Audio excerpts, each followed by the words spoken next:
Welcome to the Running Fundamentals course. This is a 10-part series. We're going to go over the basics you need to know to run. My name is Graham Tuttle. I'm the Barefoot sprinter, but I've been a lifelong runner. I've done track and cross country in high school and middle school. I've run through college, and I've been a coach that's helped people get back to running for years. So what we're going to focus on in this 10-part series is the basics you need to know to get started as a runner. There's an entire science behind the sport of running and maximizing your pace and your output. That's not something we're going to get into the weeds here, because I think running is a basic fundamental human expression. It's something that everyone has access to. So we're going to go over everything from how to pick the right shoes, how to deal with pains, how to start training for running, meaning what the right drills are, the basics behind the foundation of running, the principles of heating the body, everything from adding volume and then managing recovery to the competition mindset. So there's a lot we'll cover in this 10-part series, and we'll have one section for each of that. But we're going to start off with a pre-run checklist to see, are you even strong enough to run? So to break this down, I have a 3-question checklist that I think is going to cover the basics across the board of any running output. First, can you move your feet? While that might not seem directly related to running, it's important to remember that your feet are how you interface with the ground. They're what you use to run with. And if you also consider the fact that your feet and your hand have a similar anatomy, then you realize that if you couldn't move your hand, you would lose access to all the muscles of your forearm, and that means that your wrist, your hand, your elbow, and your shoulder would all be impaired. Same thing with the foot, the ankle, the knee, and the hip.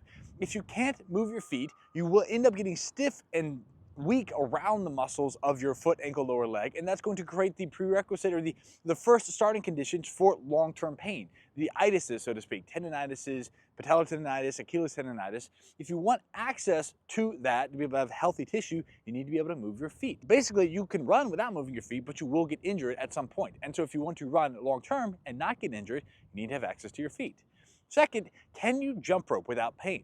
Now, ideally, you're doing this barefoot or in a minimalist shoe, but jump rope is a great, simple, easy test that people have that are accessible to be able to be bouncy.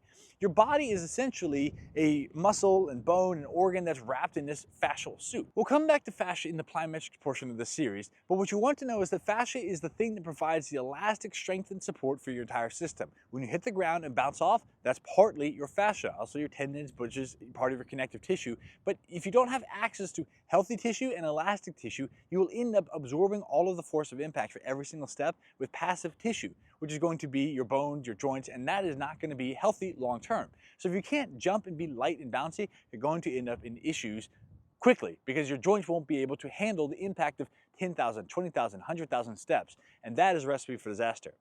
Third is, can you sprint? And ideally, can you sprint barefoot?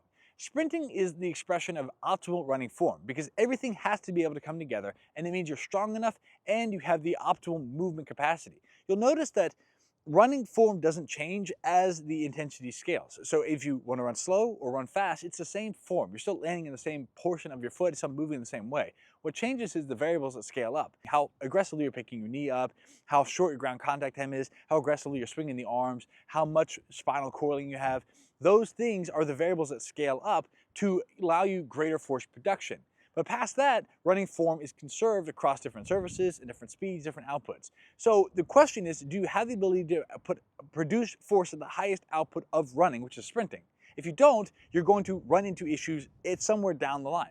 So if you can sprint, you can do it all. It's essentially like saying, if you have a spare tire on your car, you're only able to go so fast. And that's what most people get used to running with, is they kind of get used to running as though they're using a spare tire. And they're like, well, I don't want to go too fast. The problem is you avoiding that thing is going to bring that ceiling lower and lower and lower until eventually you have issues running at a slow pace or walking. And that means you're not going to be able to run well. So if you can sprint, and if you can sprint barefoot, it means you have the strength and the ability, the form, to be able to manage the highest output, and your system is working effectively.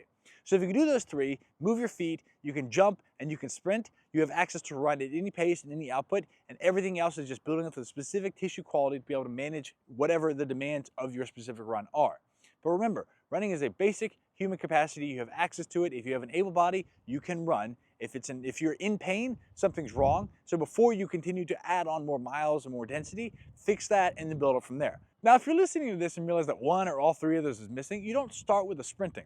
You start by getting movement and access back in your body. That's what the Athletic Foundations program is for. I've been exactly where you are, and I know how to go from being in pain and stiff and broken to being mobile and active and athletic. So that's the process. You start at the beginning, a foundation.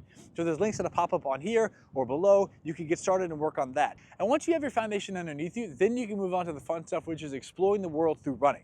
And that's what we'll cover in part 2, which is what technology you need to run well. We'll talk all about shoes.